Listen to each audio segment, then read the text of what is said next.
Hi, I'm Frieder. Today I like to talk about archetypes. I think the most famous ideas about archetypes are based on the theory of Carl Gustav Jung. Carl Gustav Jung was a psychologist living in the beginning of the 20th century. He was a student of Freud and he was super creative.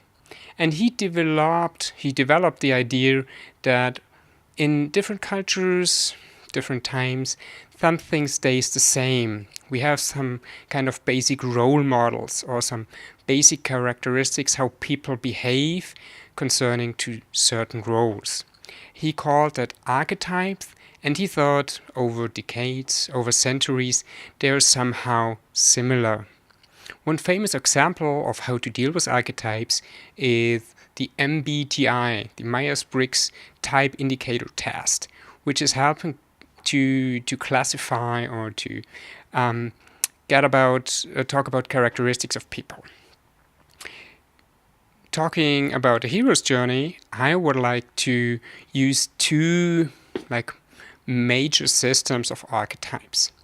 One is based on the work of S. Pearson. She's talking about 12 different archetypes. I sketched this a bit here. Maybe you can see some of this right now. Have a look. And her idea about this is that there are these 12 and they can be related to 3 different stages.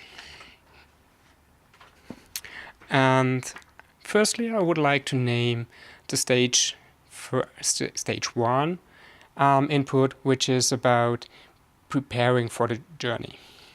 There's the innocent, the orphan, the warrior, and the caregiver.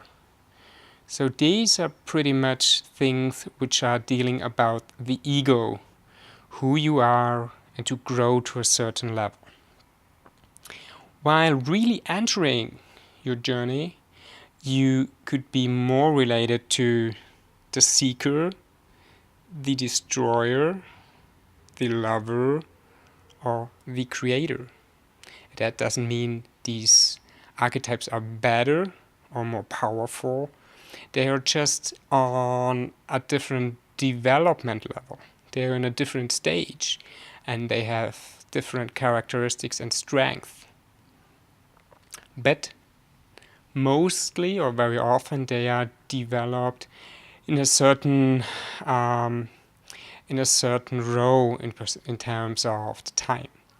And if you finish this basic journey in the idea of S. Pearson, you will become more of a ruler, of a magician, of a sage, or of a fool.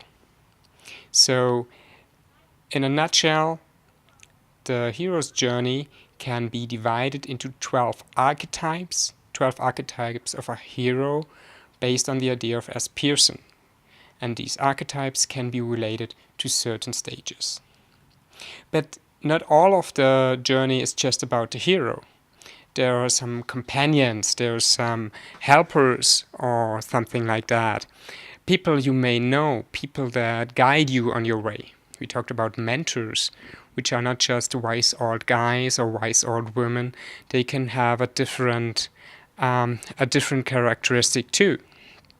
And so I took this book, which is about certain roles in journeys, or especially in drama.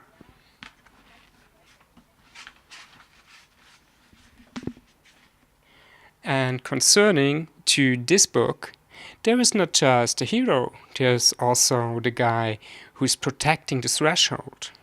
There's somebody who's calling for the journey. There's somebody who's changing his attitude very often. There can be something like the shadow.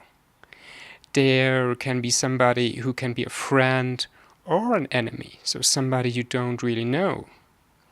There can be the hero itself. So, to bring this together, One idea about archetypes is describing the hero in one of these 12 patterns. The other idea is describing the friends, the companions, the mentors that are also part of the journey as one of the 7.